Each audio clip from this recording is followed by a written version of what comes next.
Good day everyone. So, Kiksha here.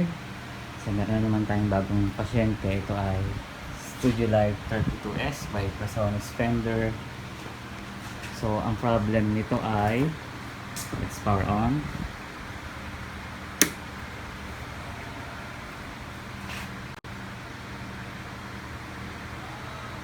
Okay, so wala siyang power. So,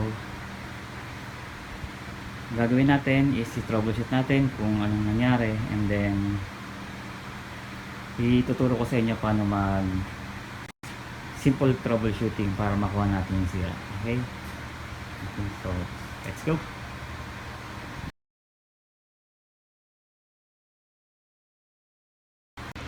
Okay, sa una natin gagawin, check natin yung power cord kung gumagana. So sa ating digital meter, punta tayo sa buzzer mode. Ayan.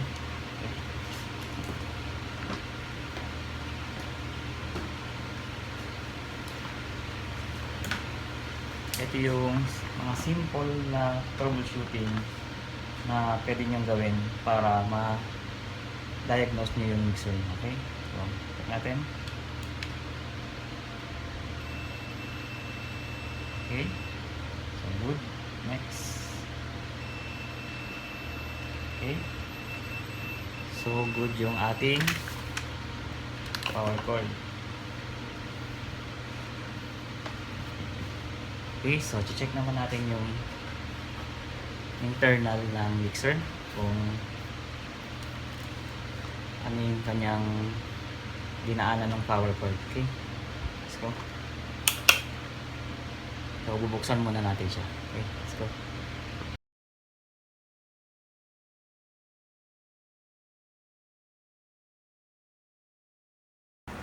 Okay, so na-check natin yung power cord.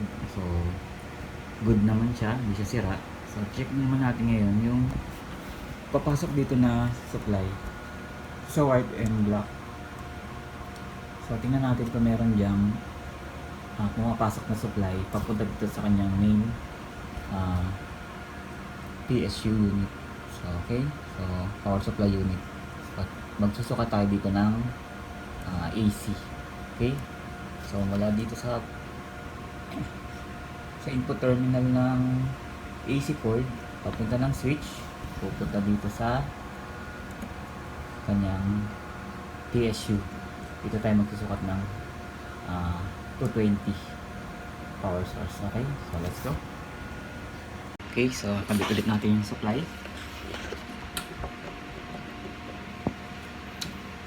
Power on. So gamit natin is analog. So dapat magkakaroon siya ng deflection, pupunta siya ng 220. Siset natin to sa AC 250. Okay, so check natin.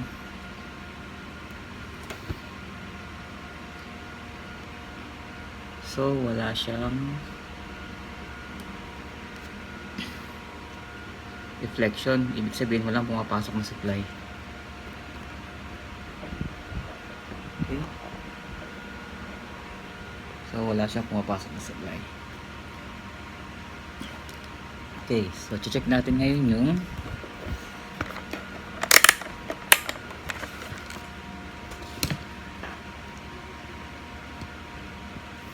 itong switch. Check natin yung switch. Okay, so tanggalin natin itong switch.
Okay, so check natin yung switch using buzzer mode. Dito ulit tayo. Okay. Check na natin.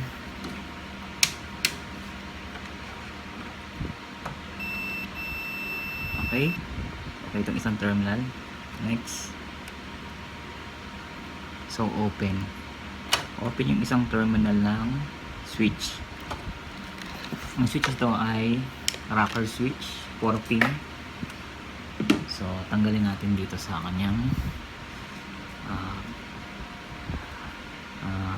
body ng mixer. Okay, let's go.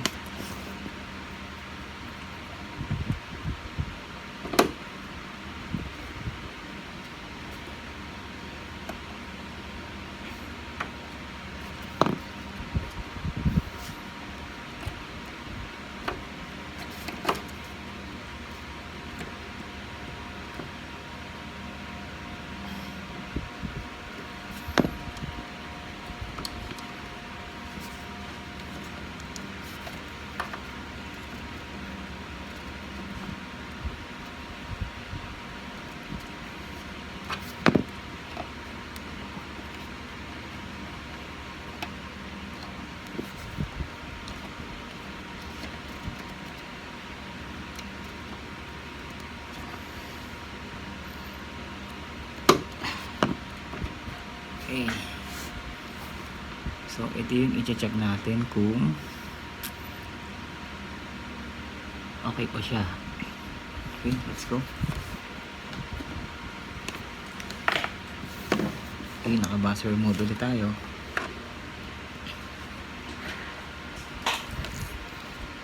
Okay, so naka-on ang ating switch. So, check natin yung terminal.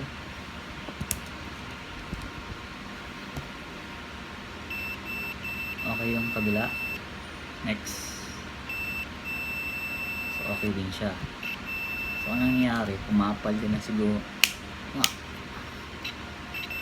Okay. Dito. Ayan. Wala na siya. So,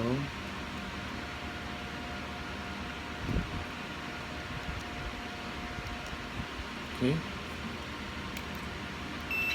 So, naka-on tayo.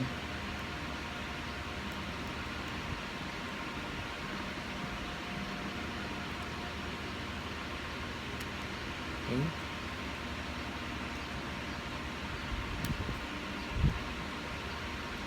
So, switch ang ating problem. Minsan gumagana, minsan hindi. Okay. So, okay. Gumagana na naman siya. Next. Hindi rin gumagana. Okay.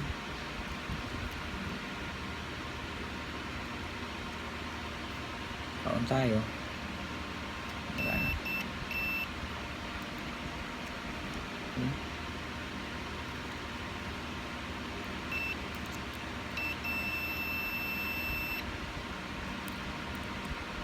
So, itong terminal na ito ang sira. Itong dalawang terminal na ito sira. Okay. So, papalitan natin ito. Okay. Let's go. Okay. So, nakakuha na tayong bagong rocker switch. Okay. So, dito siya. Check natin bago natin ikabit. So, naka-buzzer mode ulit tayo.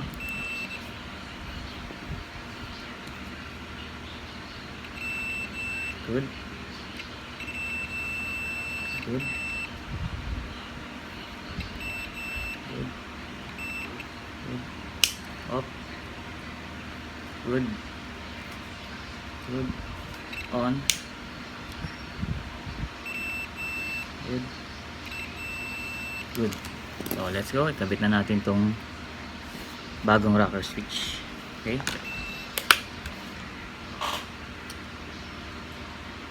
So, ang size nitong rocker switch na to ay 21 by 15 mm ang size ng rocker switch na to. Okay. So, let's go. Kabit natin.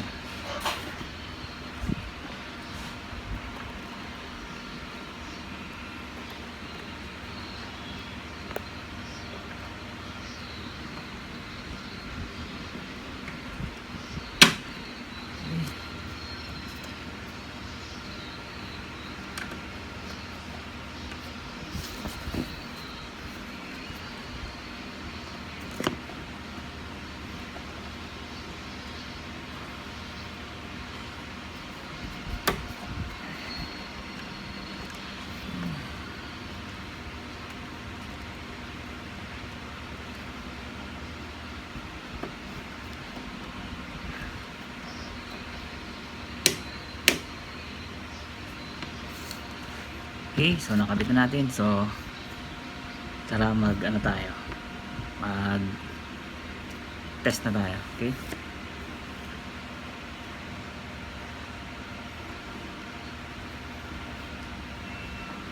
double check. Okay, good. Power.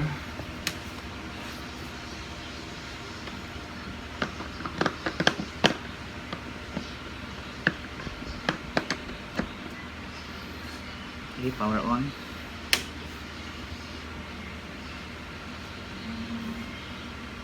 Okay. So may power na siya. Okay. Okay, so may power na siya. Okay. So sa simple troubleshooting, so pag alam niyo yun, so nakakatipid kayo ng malaki. So dapat may konting alam kayo sa pag-troubleshoot ng inyong mga unit. Okay. Siya.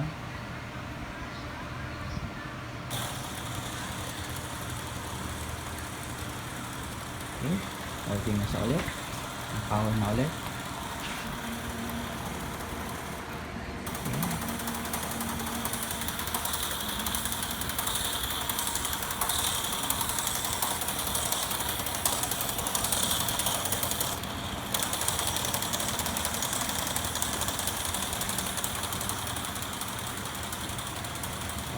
Okay, so fix siya here. Thank you sa mga nanood and sa mga sumusuporta.